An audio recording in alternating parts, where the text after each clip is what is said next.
Come on, Snake.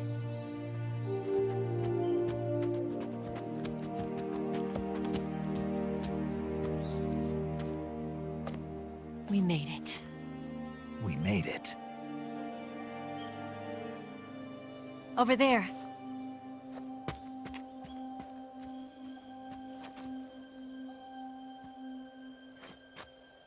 It's the boss, isn't it?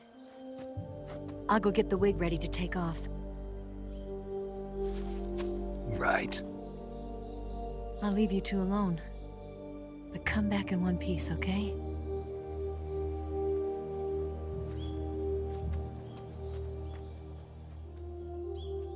Promise me!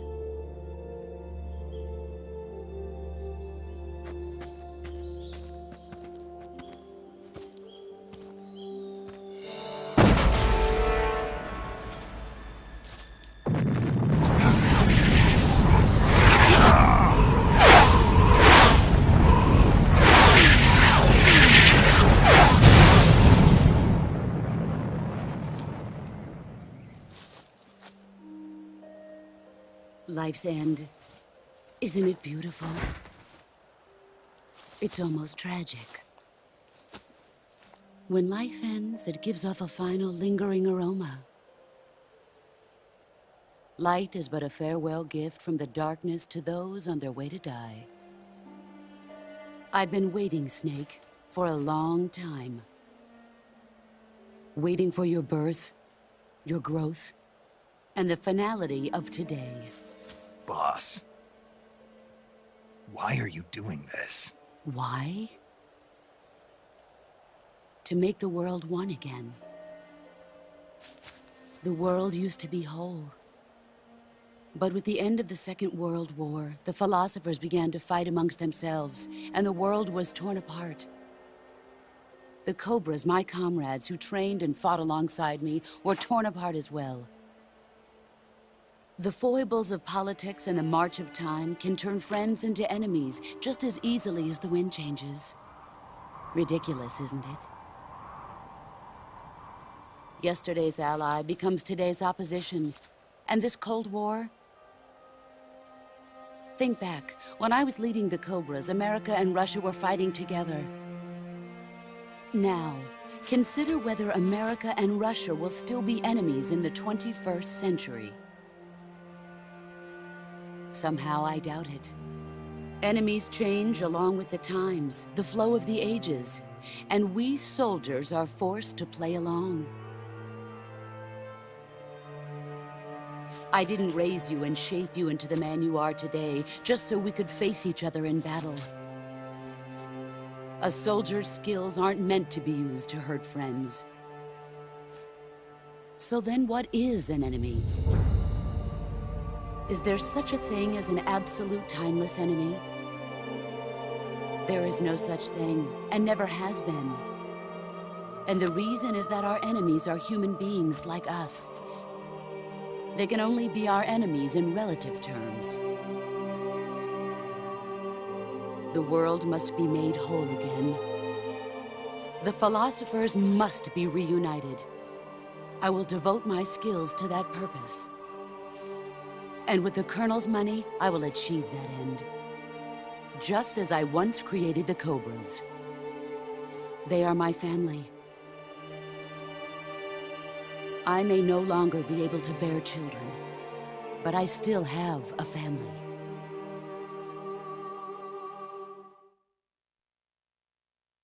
It was November 1st, 1951. I was in the Nevada desert participating in atomic testing. The name Nevada is derived from Spanish, covered in snow, white as snow. And snow is exactly what I saw in that Nevada desert. It froze my blood white. Snake, you were an atomic test subject, weren't you? On Bikini Atoll. That's part of the reason I was drawn to you. You and I are alike. We're both slowly being eaten away by the karma of others. we'll never have the chance to die peacefully of old age. We have no tomorrow. But we can still have hope for the future.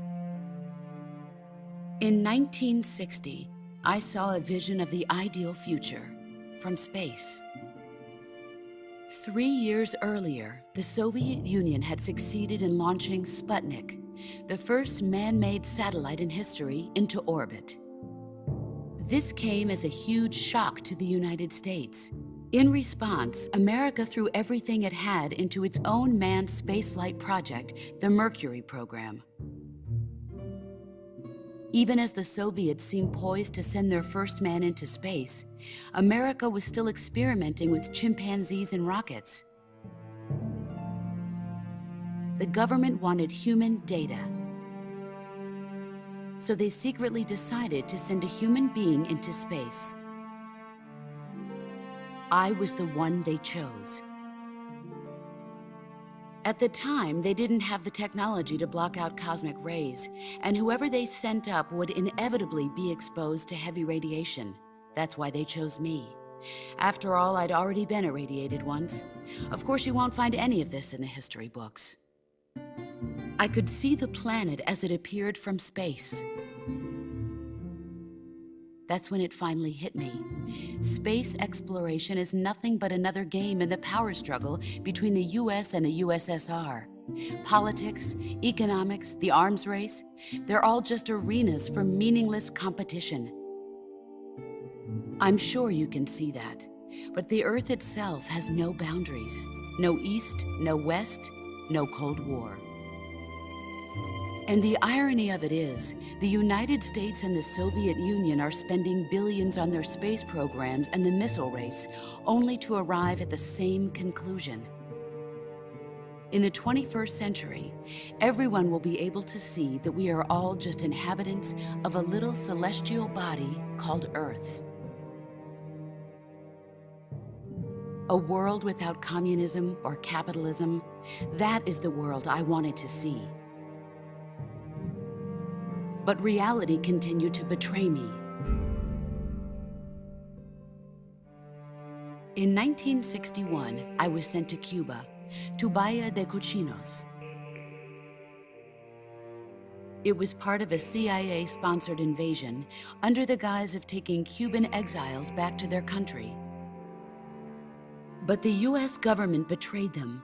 Our weak-kneed president held back their air support. Defenseless, the exiles were annihilated by the Cuban army. All I could do was watch in silence. I was set up by the very country I'd sacrificed so much for, by the very government I dedicated my life to defending. I was driven from the surface world, and I went underground. Then, 2 years ago, I faced the Sorrow, my old comrade in battle. He was my friend. But one of us had to die. I was left with no choice. The Sorrow gave his life for me. There is no enmity between us. One must live, and one must die. That was the mission. The ones who gave me that mission were the philosophers. Early in the 20th century, the true holders of power in the United States, the Republic of China, and the newly formed Soviet Union gathered together in a secret meeting that would later be known as the Wise Men's Committee. The secret pact they formed there marked the beginning of the philosophers. But the last of the original members died in the 1930s.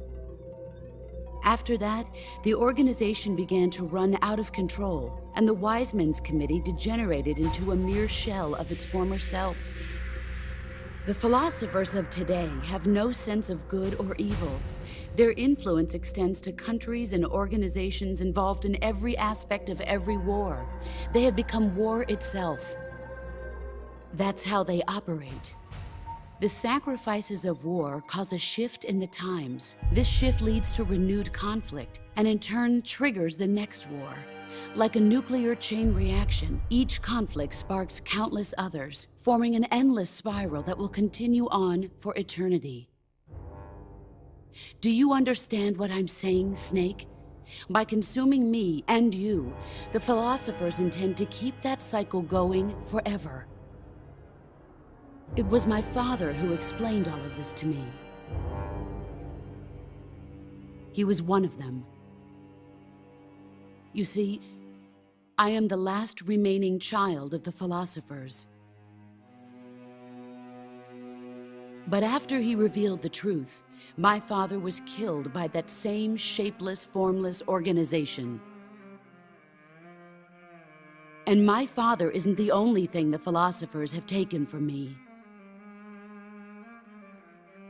In June of 1944, the Cobras and I took part in the landing at Normandy. We'd been given a top-secret mission to locate and destroy enemy V-2 rocket installations. I was pregnant at the time. The sorrow was the father. I gave birth on the field of battle. A beautiful baby boy. But my child was snatched away from me by the philosophers.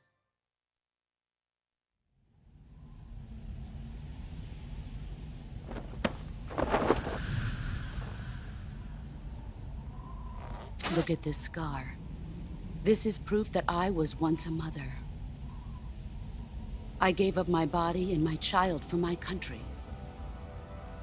There is nothing left inside me now. Nothing at all. No hatred, not even regret. And yet sometimes at night, I can still feel the pain creeping up inside me, slithering through my body like a snake.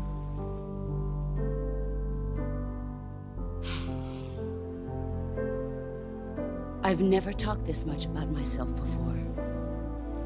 Thanks. Thanks for listening to me.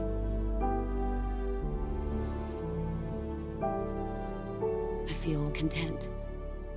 Snake, commence the operation.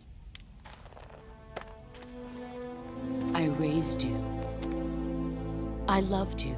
I've given you weapons, taught you techniques, endowed you with knowledge. There is nothing more for me to give you. All that's left for you to take is my life, by your own hand. One must die, and one must live. No victory, no defeat. The survivor will carry on the fight. It is our destiny. The one who survives will inherit the title of boss. And the one who inherits the title of boss will face an existence of endless battle.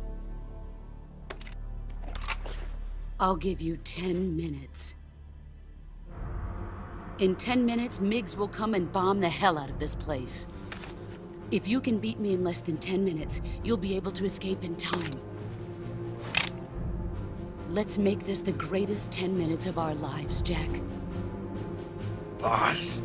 You're a soldier. Finish your mission. Prove your loyalty. Face me.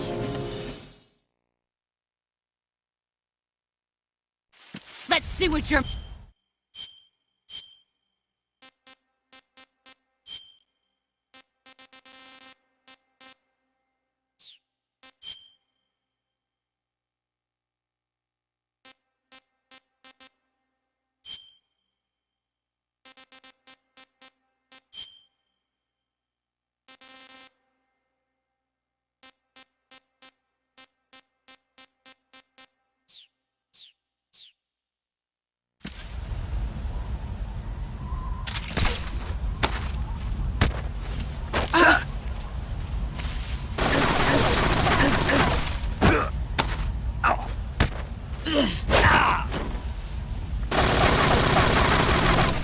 You'd better run.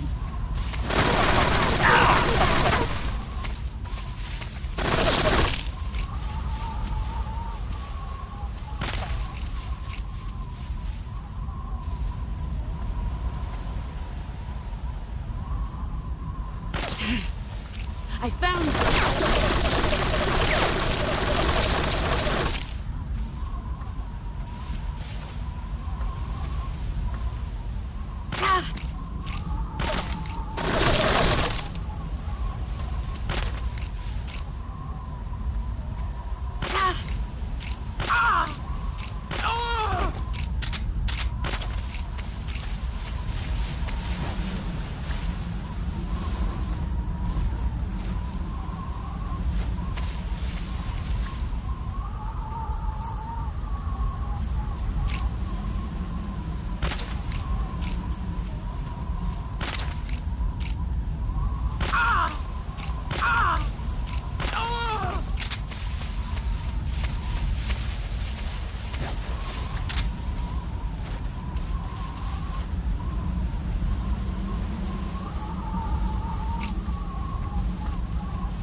You've gotten stronger.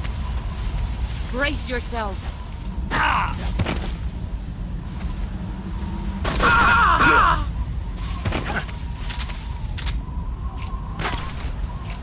I told you that didn't work.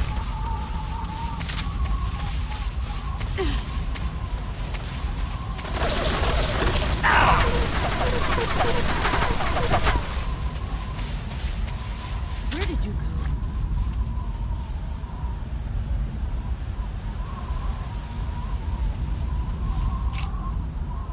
Where are you?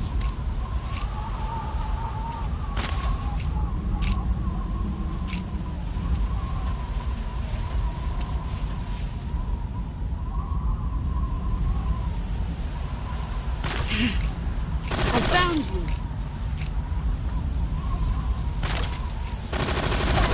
You can't put me on.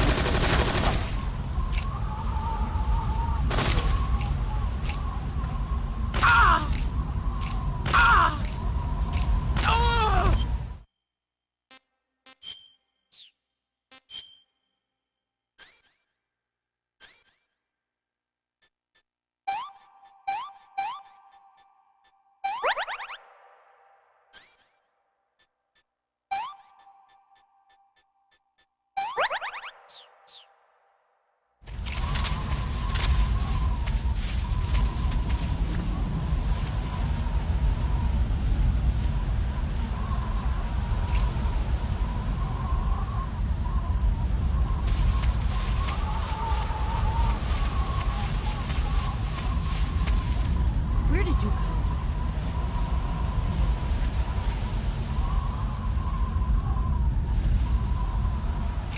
He's gone. I found him!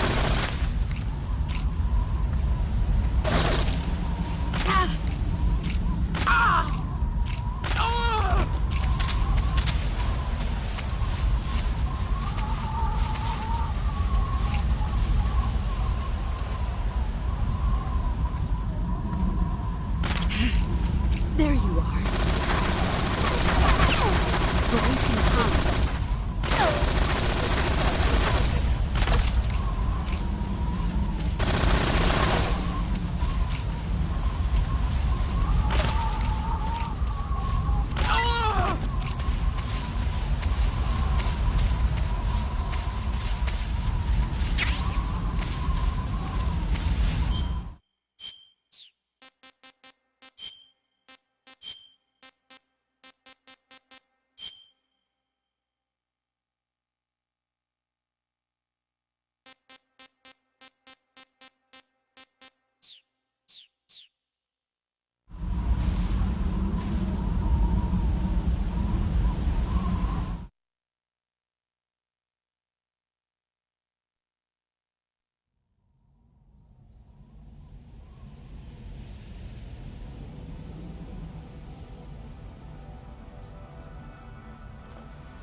Take this. Keep it safe.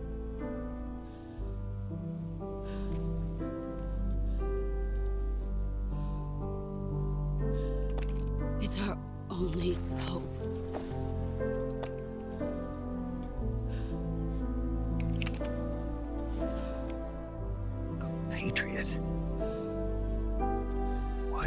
me this. Jack. Or should I say, Snake. You're a wonderful man. Kill me.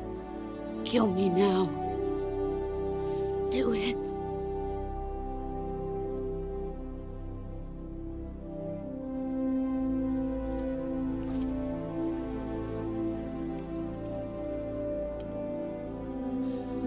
There's only room for one boss and one snake.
Ready to go, Snake?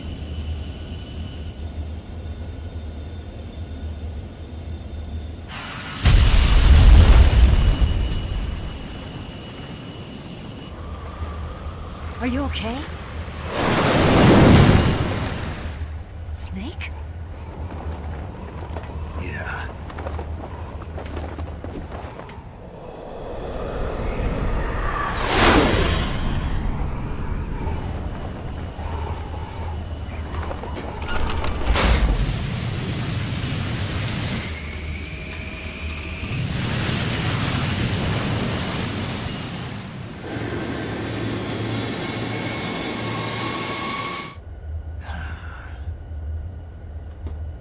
I told you you could trust me.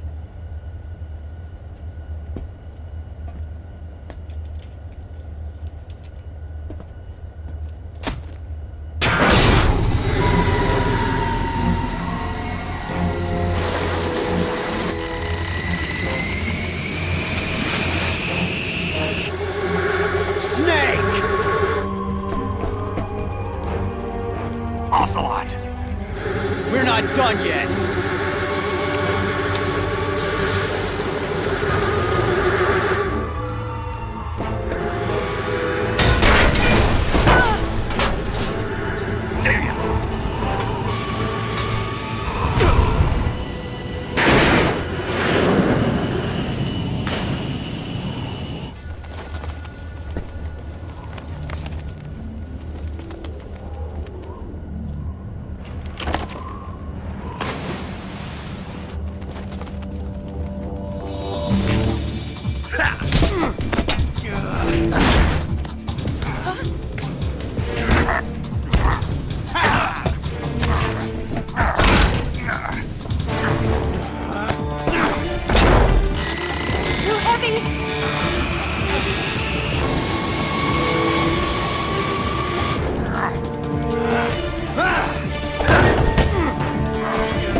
Snake, try to remember some of the basics of CQC.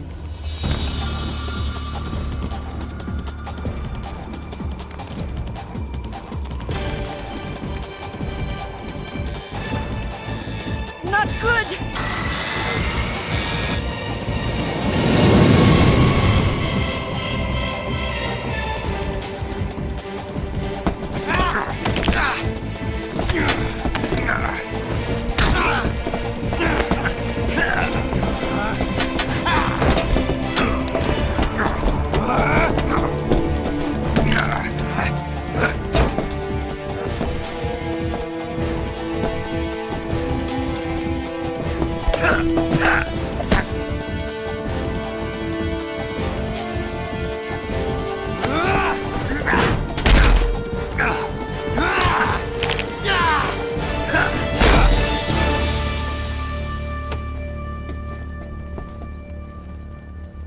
I picked up a few new moves.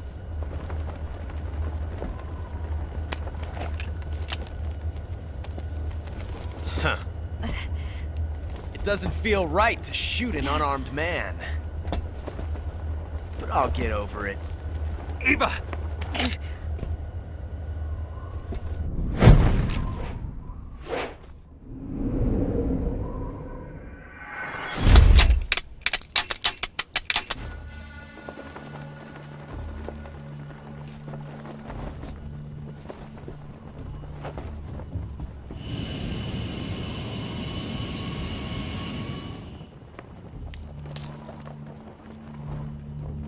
What do you say to one last showdown? Yeah, all right.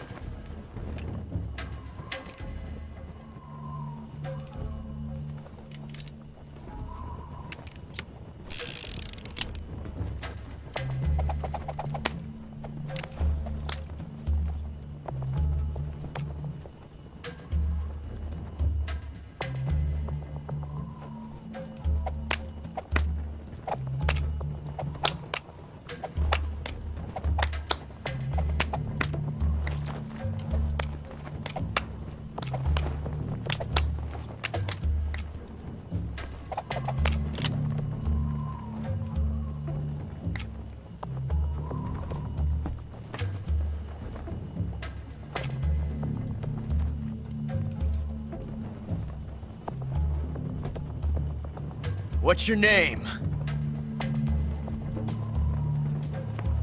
Snake. No. Not that name. You're not a snake, and I'm not an ocelot. We're men with names. My name is Adamska. What's yours? John. Very well, John. Plain name. But I won't forget it.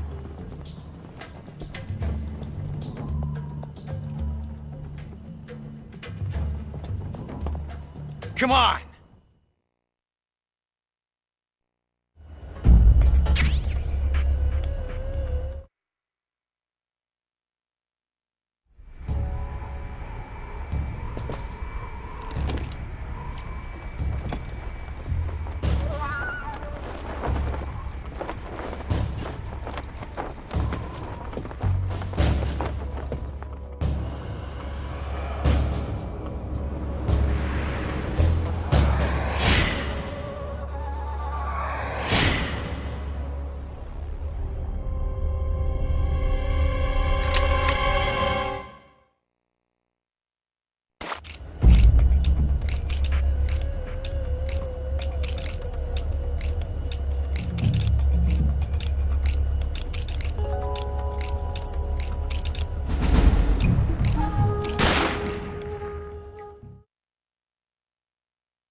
It's a blank.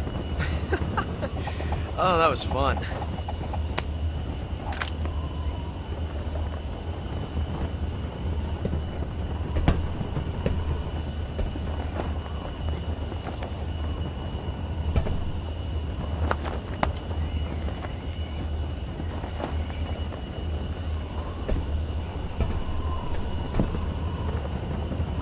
Till we meet again, John.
We made it. Yeah, we sure did.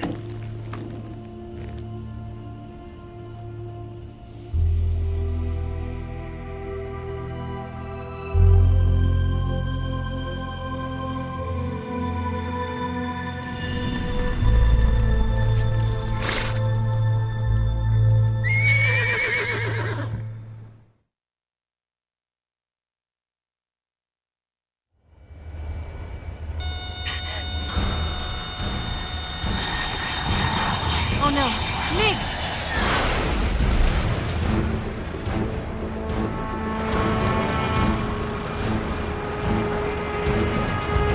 There's no way out! What are we gonna do? We've come too far to let them stop us now.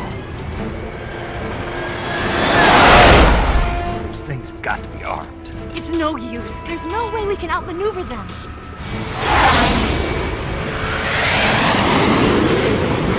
They're gonna shoot us down.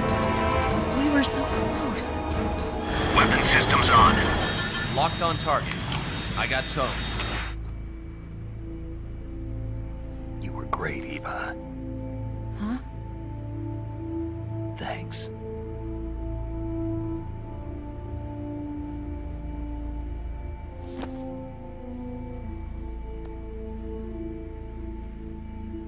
Hulk 19, this is Control. Stand by for a direct order from the chairman.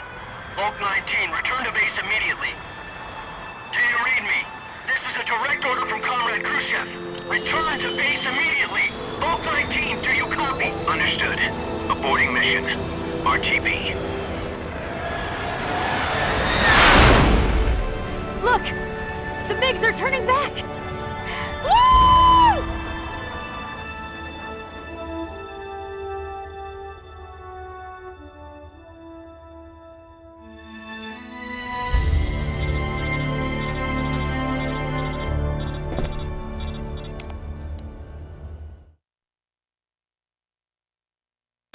Well done, Snake. The MiGs disengaged.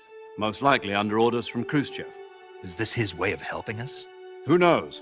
Maybe he didn't want things to get messier than they already are. Or maybe he just wanted us to owe him one. The important thing is, you made it out alive. As long as Khrushchev is with us, I don't think they'll be coming after you. It should be smooth sailing all the way to Alaska. I'm sending someone out to Galena Base to meet you. To meet me? The DCI and the President himself are waiting at Langley. Don't keep them waiting.